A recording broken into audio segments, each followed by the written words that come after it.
Lalu seberapa besar potensi ekonomi dari puluhan juta warga yang diprediksi akan berwisata dan bagaimana memastikan kegiatan wisata tetap aman di tengah pandemi? Untuk membahasnya telah bergabung bersama kami Menteri Pariwisata dan Ekonomi Kreatif Sandiaga Salahuddin Uno. Assalamualaikum, selamat malam Pak Sandi. Waalaikumsalam warahmatullahi wabarakatuh. Bro Abraham, apa kabarnya? Baik, kalau nanya kabar, kami dengar Pak Sandi ini baru keliling Sumatera. Nah, kalau keliling Sumatera biasanya itu harus dites dulu pantun, syair, dan gurindamnya. Jadi nanya kabar itu kayak gini ceritanya. Jadi buah nangka, daun sirih, Pak Sandiaga, apa kabarnya nih? Sayur bayam 1000 rasa. Alhamdulillah Bro Abraham, baik-baik seperti biasa. Ternyata lulus ya tesnya ya. Ya Pak Sandi, begini, kita akan melihat pergerakan manusia dalam artian mudik dalam jangka waktu yang dekat. Saya mau pastikan, apakah keadaannya sudah baik-baik saja jika pergerakan manusia ini ke tempat wisata? Ya, ini tentunya penanganan COVID-19 yang semakin terkendali patut kita syukuri. Kita sekarang mulai bergeser dari bagaimana menata kehidupan ekonomi setelah 2 tahun kita berjuang untuk memastikan kesehatan masyarakat kita prioritaskan. Sekarang bagaimana setelah pemerintah memutuskan memperbolehkan mudik, bagaimana dampak ekonominya ini bisa dirasakan di seluruh lini kehidupan masyarakat.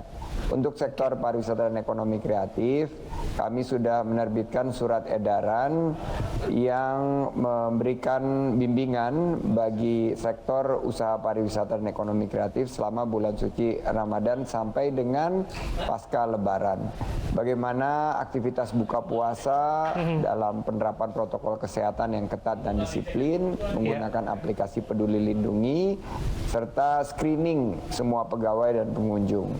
Kami juga ingin para gubernur, bupati, wali kota, serta seluruh pemangku kepentingan seperti Ketua Asosiasi Usaha Pariwisata bersama dengan Satgas COVID-19 terus melakukan pengawasan dan pengendalian agar kegiatan pariwisata ini juga lancar. Pelaku usaha pariwisata harus menyiapkan petugas di pintu masuk untuk scan aplikasi Peduli Lindungi dan pengecekan suhu tubuh, mencuci tangan, menjaga jarak, dan fasilitas protokol kesehatan ini harus disiapkan.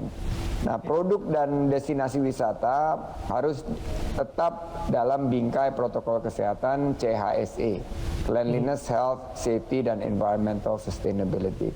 Surat edaran ini berlaku kepada pemerintah daerah, pelaku usaha, komunitas, dan asosiasi untuk memberikan pelayanan terbaik kepada wisatawan. Karena kita sudah 2 tahun nih Bro Abraham menghadapi tekanan yang luar biasa. Sudah saatnya kita bangkit kembali dan buka peluang kerja seluas-luasnya. Oke, Pak Sandi, sebagaimana kita ketahuikan bahwa pemudik pasti akan tiba ke kampung halamannya dengan vaksin dosis penuh. Ditambah lagi dengan THR dosis penuh juga ini. Nah, kekhawatiran kita justru tempat wisata akan semakin penuh, Pak Sandi. Saya ingin tahu, apakah ada aturan untuk memastikan bahwa jaga jarak tetap berlaku di tempat-tempat wisata? Ya, tepat sekali Bro Abraham. Untuk kita memastikan agar kegiatan pariwisata yang berlangsung saat mudik ini tidak menjadi pemicu peningkatan kasus, maka seluruh penyelenggara usaha pariwisata dan ekonomi kreatif, PHRI, Pemda, dan seluruh asosiasi terkait pelaku usaha pariwisata harus memastikan protokol kesehatan diutamakan secara ketat dan disiplin. Jaga jarak, cuci tangan, memakai masker, dan tidak berkerumun tentunya. Dan juga saya harapkan usaha pariwisata tidak menaikkan tarif atau harga kamar hotel dan fasilitas pariwisata secara tidak wajar, karena ini biasanya yang terjadi juga agar tetap masyarakat bisa merasakan pelayanan yang baik. Dan juga kami akan terus bersama-sama dengan Pemda mengecek kelayakan fasilitas di tempat wisata agar juga aman dan nyaman digunakan oleh wisatawan. Terakhir, pelaku usaha harus mempersiapkan tempat wisatanya, jangan sampai membludak, tidak memiliki parkir, dan lalu lintasnya macet. Ini yang harus sama-sama kita perhatikan agar kita bisa antisipasi lebih baik tentunya ekonomi harus bergerak, lapangan kerja harus Ya, yang terakhir itu penting sekali untuk diingatkan kembali Pak Sandi, karena sangat mengerti kantong masyarakat saat ini. Karena urusan untuk berangkat mudik saja dengan Pertamax, mereka sudah disulitkan, belum lagi mereka harus bawa bahan-bahan pokok dan lain sebagainya dengan harga yang tinggi. Tiba-tiba mereka sampai dengan tiket wisata yang dinaikkan tiba-tiba. Nah itu kan yang nggak bisa diterima, Pak Sandi. Bagaimana Anda mengantisipasinya?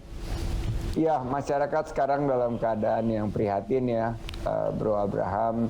Harga-harga bahan pokok meningkat dan ini karena dipicu situasi global. Oleh karena itu kami memahami kebutuhan masyarakat dan sektor pariwisata dan ekonomi kreatif tentunya sebagai sektor yang paling terdampak 2 tahun terakhir juga harus mampu menyesuaikan dengan daya beli masyarakat saat ini. Jangan kita mentang-mentang sudah 2 tahun dalam keadaan boleh dibilang prihatin, menaikkan harga yang tidak wajar. Kita harus betul-betul memiliki empati. Masyarakat membutuhkan hiburan, liburan yang terjangkau. Nah ini yang nanti akan sama-sama kita pantau supaya semuanya bisa berjalan dengan lancar.